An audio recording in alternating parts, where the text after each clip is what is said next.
Halo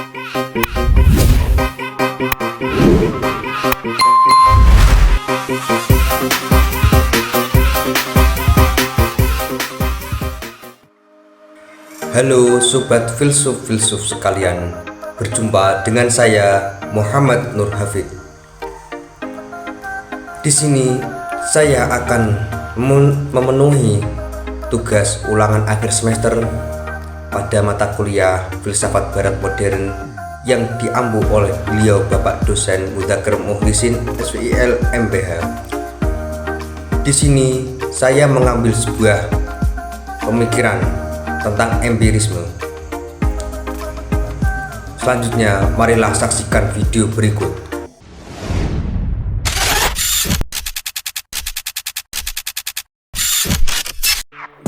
Baik, di sini saya akan menjelaskan mengenai materi empirisme tentang konsep dan tokoh-tokohnya dalam pemikiran filsafat.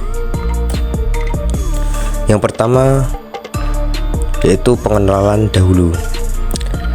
Empirisme merupakan aliran filsafat yang menekankan bahwa pengetahuan diperoleh melalui pengalaman indera. Dalam konteks ini, pengamatan dan eksperimen menjadi asas untuk memahami dunia. Tokoh-tokoh penting dalam empirisme telah membentuk banyak aspek pemikiran modern. Selanjutnya, empirisme menjadi sikap dasar pada segala bentuk penelitian ilmiah. Sebagai aliran yang muncul di zaman modern, empirisme juga memiliki maksud yang jelas, yaitu untuk menggantikan cara berpikir yang pada mulanya tradisional. Nah, dengan mengacu pada sikap dasar bahwa pengetahuan didapat berdasarkan pengalaman, empirisme berusaha membebaskan manusia dari segala bentuk spekulasi atau anggapan bahwa spiritual yang merupakan ciri dari cara berpikir tradisional. Kemudian, para filsuf dari aliran empirisme inilah yang mempelopori lahirnya ilmu-ilmu kemanusiaan modern yang didasarkan pada observasi empirisme.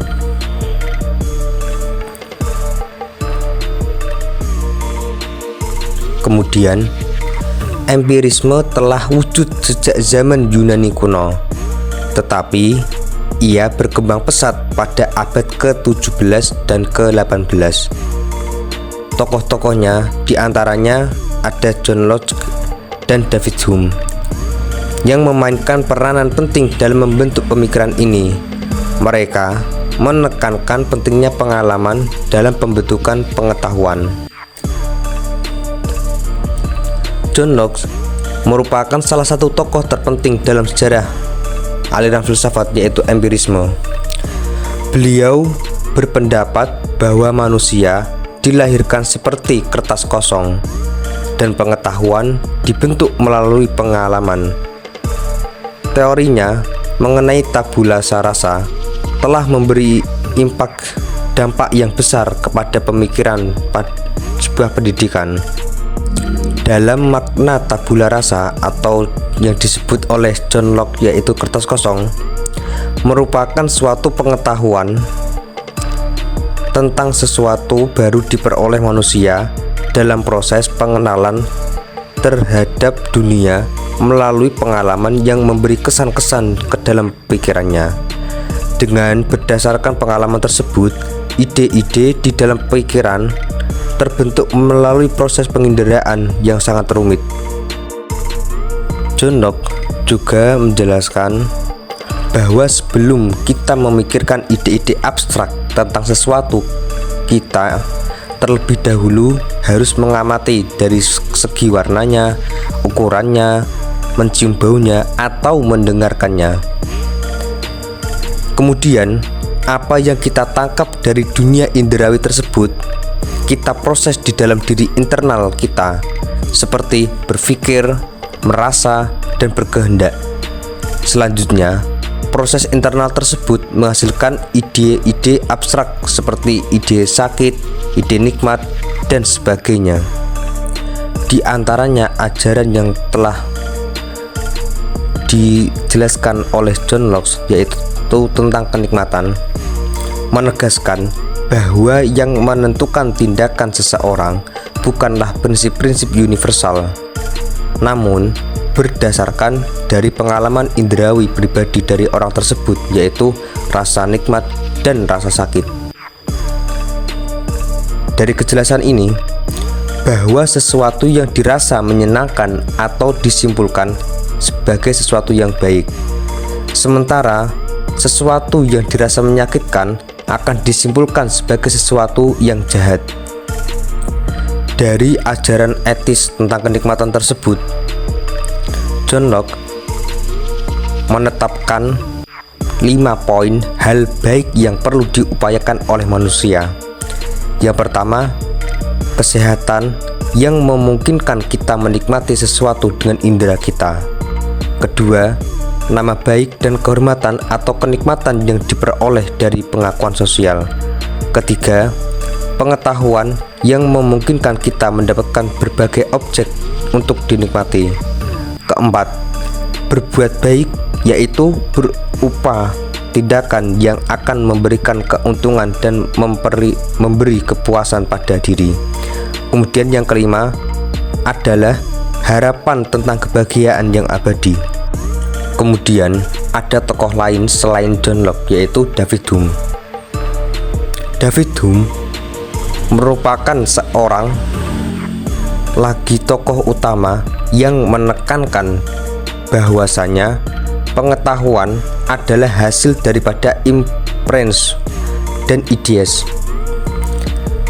David Hume juga mengkritik konsep causality, mencadangkan bahwa hubungan sebab akibat tidak dapat dibuktikan secara empirikal, tetapi hanya melalui kebiasaan. Selain itu, Hume bisa dikatakan sebagai penganut empirisme yang radikal. Dia melakukan usaha yang berani untuk membersihkan filsafat dari simbol-simbol religius dan metafisik. Dari Hume sendiri merasa prihatin, kasihan terhadap metafisika tradisional yang dianggapnya sangat kabur dan tidak pasti.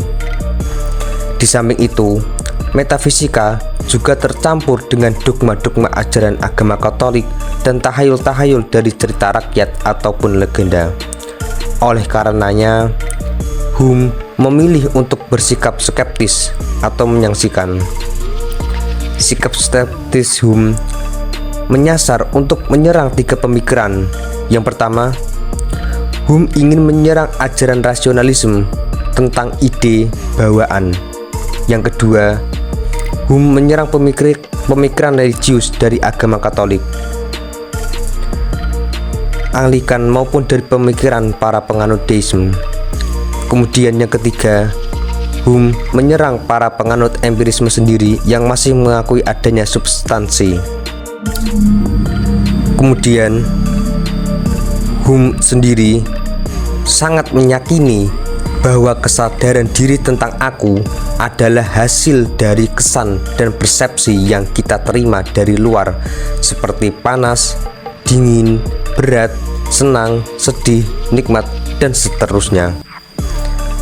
Keadaan-keadaan yang dialami pada hal tersebut memberikan suatu kesan pada seseorang bahwa ada suatu kesatuan ciri yang senantiasa ada bersama-sama yang kita sebut, yaitu diriku.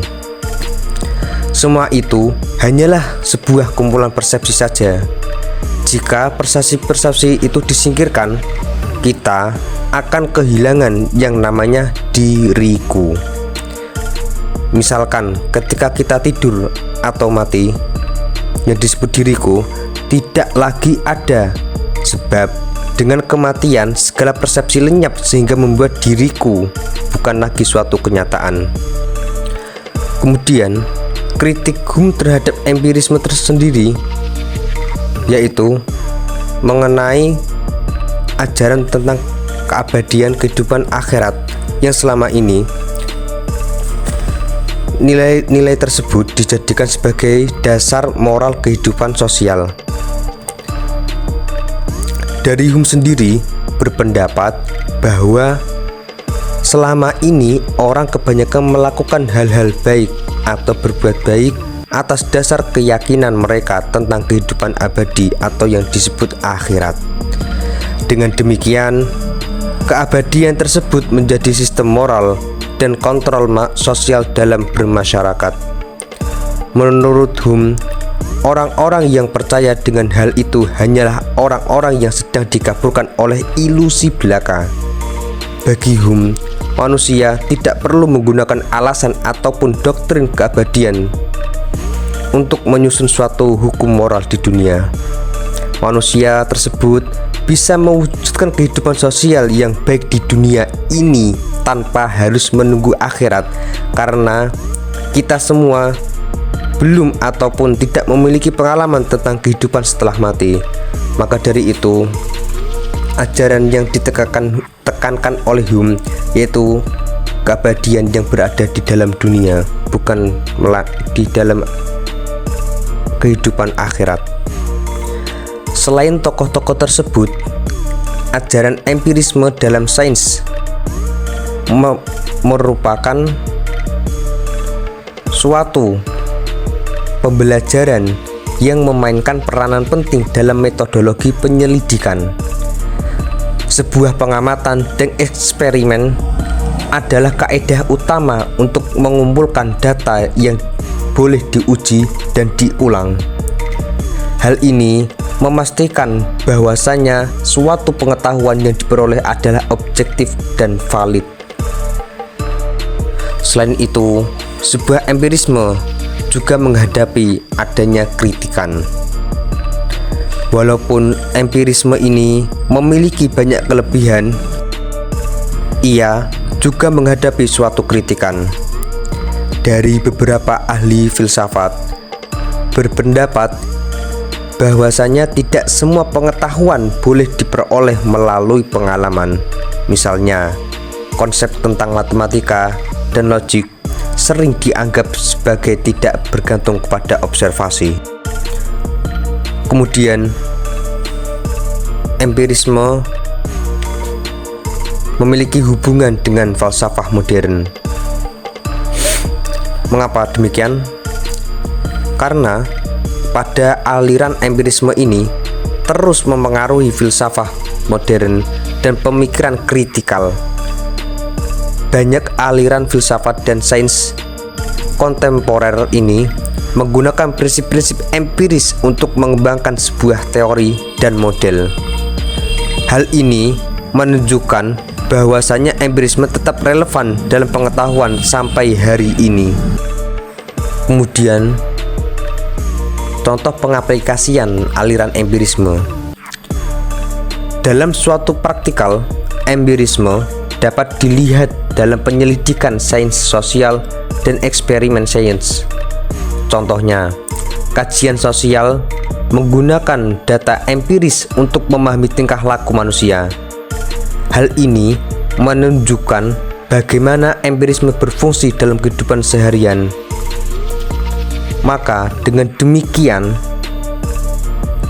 sesuatu yang diterima oleh orang lain akan mudah dicerna karena berdasarkan data-data yang diambil dari pengalaman pada suatu kajian tersebut.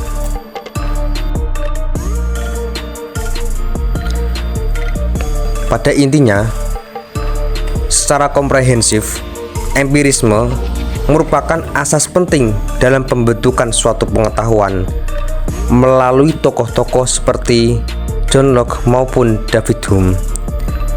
Kita memahami bagaimana pengalaman membentuk pandangan kita terhadap dunia.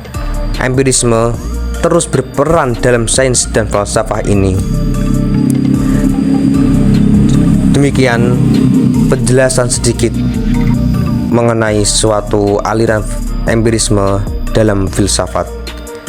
Dari saya, banyak kurangnya mohon maaf. Sekian dari aku. Wassalamualaikum warahmatullahi wabarakatuh.